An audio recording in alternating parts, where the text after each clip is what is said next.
మీ ఎలాంటి వ్యాపార ప్రకటనలకైనా వెంటనే మా ఛానల్ సంప్రదించండి. శ్రీ గురుభ్యో నమః. శ్రీ మహాగణాధిపతయే నమః. గురు బ్రహ్మ గురు విష్ణు గురుదేవో మహేశ్వరః. గురు సాక్షాత్ పరబ్రహ్మ తస్మై శ్రీ గురవే నమః. హరిత సగోత్రోత్పన్నం హరిభక్తిపరాయణం శంకర గురువరేంద్ర చరణం శరణం ప్రపద్యే. శ్రీ మహద్భ్యో గురుభ్యో నమః. సదాశివసమారంభాం వ్యాసశంకర మధ్యమాం అస్మదాచార్యపర్యంతాం వందే గురుపరంపరాం. అరుణాం కరుణాతరంగితాక్షీం ధృతపాశాంకుశపుష్పబాణచాపాం అనిమాదివిరయువృతాం అయూకైః అహమిత్యేవ విభావయేద్భవానీం. ఓం శ్రీమాత్రే నమః. ప్రేక్షకులకు శ్రావణమాస శుభాకాంక్షలు. ఆగస్టు 13 నుంచి సెప్టెంబర్ 11 వరకు శ్రావణ మాసం. ఈ శ్రావణ మాసంలో ఏ ఏ రాశులకు, మేషరాశి నుంచి మీనరాశి వరకు ఉండేటువంటి 12 రాశులలో ఏ ఏ రాశికి ఏ విధంగా ఉంటుంది అనేటువంటి ఒక విషయాన్ని తెలుసుకుందాం. మేషరాశి వారికి ఈ నెలలో అంటే శ్రావణ మాసంలో ప్రతి విషయంలో చాలా జాగ్రత్తగా ఉండాలి. సమయం అనుకూలంగా లేదు వీరికి. ఏ పని చేసినా అధికమైనటువంటి ఒక శ్రమ చేత మాత్రమే కార్యం నెరవేరడానికి ఆస్కారం ఉంది. ఇంట్లో శుభకార్యాలు చేయడానికి ప్రయత్నం చేస్తారు, కానీ నెరవేరడం అనేటువంటిది కష్టతరంగా ఉంటుంది. ఒక్కోసారి చిన్న చిన్న విషయాలే అవి పెద్ద సమస్యలే కూర్చొని మీకు మానసికంగా బాధ పెట్టడం అనేటువంటిది జరుగుతూ ఉంటుంది. గృహ నిర్మాణానికి ఆలోచన చేస్తూ ఉంటారు, కానీ గృహ నిర్మాణము చేయడం కానీ కొనడం కానీ కుదరకపోవచ్చు. కార్యము సఫలం కాకపోవచ్చు. ఏ కార్యమైనా కానీ అతి కష్టం చేత చేయవలసి వస్తుంది. దైవ పూజల యందు, ధార్మిక కార్యక్రమాల యందు పాల్గొంటారు. ఎవరో ఒక వ్యక్తి మాత్రము మీకు సంబంధించిన మీ బంధువర్గంలోనే కావచ్చు, మీ స్నేహిత వర్గంలోనే కావచ్చు, ఒక వ్యక్తి మీరు చేసే ప్రతి పనికి ఆటంకాలు ఏర్పరిచి మిమ్మలను మానసికంగా నీరసంగా చేసేటువంటి ఒక యోగం కనబడుతూ ఉంటుంది. కాబట్టి మీరు చేసేటువంటి ఒక్క పనులు, మీ ఆలోచనలను 10 మంది చెప్పింది వినండి, కానీ మీరు చేసేటువంటి ఒక్క కార్యక్రమాలు ఏవైతే ఉన్నాయో మీ ఆలోచన, మీ సొంత ఓన్ ఒపీనియన్ అంటారు, మీ సొంత ఆలోచనను కార్యవర్గంలో పెట్టడం చాలా మంచిది. ఏదైనా కష్టపడవలసి వస్తుంది ఈ నెలలో మేషరాశి వారు. ఇక మొదటి వారం కనుక చూసుకున్నట్టయితే సదా విచారము, ఎప్పుడూ ఆలోచన చేసుకుంటూ ఏదో పోడగొట్టుకున్నట్టుగా కాలాన్ని గడపవలసి వస్తుంది. దానికి తోడు నీరసత్వము, ఏ పని చేయాలన్నా చేతానులే, తొందర ఏమొచ్చింది అనేటువంటి ఒక భావన, ఉత్సాహము అనేటువంటిది లేకపోవడం కార్యము లేదు. ధన వ్యయము, ఇంటికి బంధువులు రావడము, మిత్రులు రావడము, అది ఇది చేసుకోవడము చేయడము, దానివల్ల కొంత డబ్బు ఖర్చు కావడం అనేటువంటి ఉంటుంది. చంచల బుద్ధి ఉంటుంది. ప్రతి కార్యక్రమంలో ఆటంకాలు కలుగుతూనే ఉంటాయి, కానీ నిరుత్సాహపడవద్దు.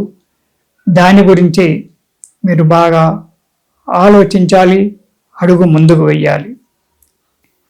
ఇక రెండవ వారం కనుక చూసుకున్నట్టయితే ఏ పని యందు కూడా స్థిరత్వము అనేటువంటిది ఉండకపోవచ్చు. అనాలోచితమైనటువంటి ఒక పనులు చేసి డబ్బు నష్టపోతారు. కాబట్టి ఏ పని చేసినా చాలా జాగ్రత్తగా ఆలోచించి, 1కి 10 సార్లు ఆలోచించి ఆ కార్యక్రమాన్ని మొదలుపెట్టండి. అందులో ఆ కార్యక్రమంలో నిపుణులుగా ఉన్నటువంటి ఒక వ్యక్తులను సంప్రదించండి. అనాలోచితమైన పనులు చేసి సంఘంలో అపకీర్తి తెచ్చుకుంటారు. జాగ్రత్తగా ఉండండి. ఉద్యోగస్తులకు కూడా స్థానచలనము ఏర్పడేటువంటి ఒక అవకాశం కనబడుతూ ఉంది. కాబట్టి జాగ్రత్తగా ఉండడం చాలా మంచిది.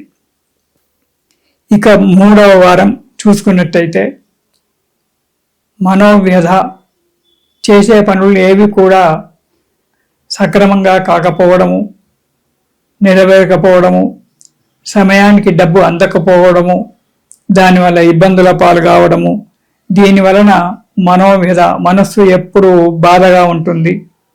ఏ పని నేను చేయలేకపోతున్నానే అనేటువంటి ఒక భావన మనసులో దృఢంగా నాటుకొని పోతుంది.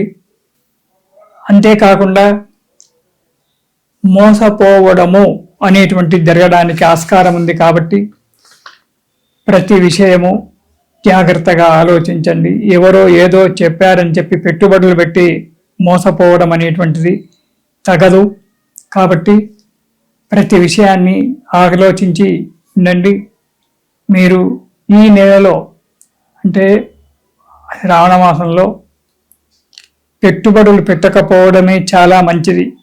అధిక ధన వ్యయము, అనవసరంగా డబ్బు ఖర్చు ఎక్కువైపోతుంది.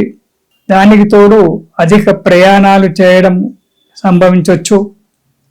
ప్రయాణాలలో చాలా జాగ్రత్తగా ఉండాలి. ప్రయాణ విషయంలో ఆరోగ్యం కూడా అంతంతకే ఉంటుంది. కాబట్టి మానసికంగా, శారీరకంగా అలసిపోవడం అనేటువంటిది జరుగుతూ ఉంటుంది. ఇక 4వ వారం కనుక చూసుకున్నట్టయితే అసందర్భ ప్రేరేపణలు చేసి కలహాలు తెచ్చుకోవడం, మీ మనస్సు మీ చేతిలో ఉండకపోవడం వల్ల, సందర్భానికి తగినట్టుగా మాట్లాడకపోవడం వల్ల ఇబ్బందులు ఏర్పడి ఎదుటి వ్యక్తితో కలహాలకు దిగడం, ఇంట్లో కావచ్చు, బయట కావచ్చు, భార్యాబిడ్డలతో కావచ్చు, కలహాలు ఏర్పడడం అనేటువంటి జరుగుతూ ఉంటుంది. ప్రయాణాలు చేయడం తప్పదు. ప్రయాణాలలో చాలా ఇబ్బందులు ఏర్పడేటువంటి ఒక అవకాశం ఉంది. కాబట్టి ప్రయాణాలు జాగ్రత్తగా చేయండి. ప్రమాదాలు కూడా ఏర్పడేటువంటి ఒక అవకాశం ఉంది. కాబట్టి ప్రయాణాలు సామాన్యంగా సాధ్యమైనంత వరకు దూర ప్రయాణాలన్నీ కూడా మానుకోవడం చాలా మంచిది. ఈ నెలలో తగు జాగ్రత్తగా ఉండాలి. మానసికంగా ధైర్యాన్ని కోల్పోకండి. కష్టతరమైన కార్యం నెరవేరుతుంది. కాబట్టి మీరు ఆ పనిని జాగ్రత్తగా ఆలోచించి ఓపికతో, శ్రద్ధతో, పట్టుదలతో చేస్తూ ఉండండి. ఈరోజు కాకపోతే రేపు ఆ కార్యక్రమం నెరవేరొచ్చు. కాబట్టి పట్టుదలను మాత్రం వదిలిపెట్టకుండా మీరు జాగ్రత్తగా కార్యక్రమాన్ని ఆచరిస్తూ ఉండండి. ఈ నెలలో మీకు ఈ కష్టాలు తొలగిపోవాలి అంటే ప్రతిరోజు కూడా ఒక 11 సార్లు హనుమాన్ చాలీసా పారాయణం చేయండి. మేషరాశి వారు ప్రతిరోజు ఉదయం తీరిక చేసుకొని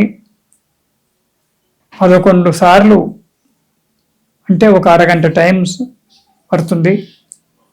11 సార్లు, అరగంటనో 30 గంటనో అది అభ్యాసం అయ్యేంత వరకు 11 సార్లు హనుమాన్ చాలీసా పారాయణం చేసినట్టయితే మీకు అన్ని విధాలుగా ఆ ఆంజనేయ స్వామి కృప వల్ల సుఖంగా, సంతోషంగా ఉంటారు. ఇది శుభం.